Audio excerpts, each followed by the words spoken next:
Hello mates, ഇവിടെ ഒരു ബ്ലെൻഡറിൽ ഒരു പാരപ്പറ്റ് ചെയ്യാണ്. ഫാൻസി ആയിട്ട് വരുന്ന ഒരു പാരപ്പറ്റ്. സോ അതിന് വേണ്ടിയിട്ട് ആദ്യം നമ്മൾ അറേ മോഡിഫയർ ആണ് എടുക്കുന്നത്. ഒബ്ജക്റ്റ് സെലക്ട് ചെയ്തിട്ട് അതിന് അറേ മോഡിഫയറിൽ ആവശ്യത്തിനുള്ള കൗണ്ട്സും ഡിസ്റ്റൻസും കൊടുക്കുക. ശേഷം നമ്മുടെ താഴെ കാണുന്ന അല്ലെങ്കിൽ നമുക്ക് വേണ്ട ഷേപ്പിനനുസരിച്ച് ആ ഒരു പാത്ത് ചൂസ് ചെയ്യുക. എന്നിട്ട് ഷിഫ്റ്റ് ഡി ക്ലിക്ക് ചെയ്ത് കഴിഞ്ഞാൽ നമുക്കതിന് ഡ്യൂപ്ലിക്കേറ്റ് കിട്ടും. അതിനുശേഷം പി ക്ലിക്ക് ചെയ്ത് കഴിഞ്ഞാൽ നമുക്കത് സെപ്പറേറ്റ് ചെയ്യാൻ പറ്റും. അപ്പോൾ പിയിൽ സെലക്ഷൻ കൊടുക്കുകയാണെങ്കിൽ നമുക്ക് ഈ കർവ് സെപ്പറേറ്റ് ചെയ്ത് കിട്ടും. ശേഷം നമ്മൾ ഒബ്ജക്റ്റിൽ വന്നിട്ട് കൺവേർട്ടിൽ കർവ് കൊടുക്കുക, അതായത് കൺവേർട്ട് ചെയ്യണം ഒബ്ജക്റ്റ് കർവിലേക്ക്.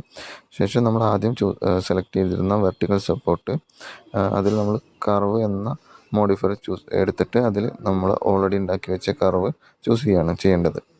പിന്നെ വൈ ആക്സിസിലൊന്ന് ഗ്രാബ് ചെയ്ത് കഴിഞ്ഞാൽ നമുക്കത് അടുത്ത് കിട്ടും. ശേഷം നമ്മൾ മോഡിഫയറിൽ വന്നിട്ട് ഫിക്സ്ഡ് കൗണ്ട് മാറ്റി ഫിറ്റ് കർവ് ആക്കുക. എന്നിട്ട് നമ്മൾ ആ കർവ് ചൂസ് ചെയ്യുക. കർവ് ചൂസ് ചെയ്ത് കഴിഞ്ഞാൽ നമുക്ക് ഏകദേശം ഒരു കറക്റ്റ് നമ്മളെ ഷേപ്പിനനുസരിച്ച് ഒരു വെർട്ടിക്കൽ സപ്പോർട്ട് കിട്ടും. ഈ ഒരു മെത്തേഡ് ഫാൻസി ടൈപ്പ് പാരപ്പറ്റ്, കർവായിട്ട് കോർണർ വരുന്ന ഫാൻസി ടൈപ്പിന് സാധിക്കും. നോർമൽ പാരപ്പറ്റ് വേറെ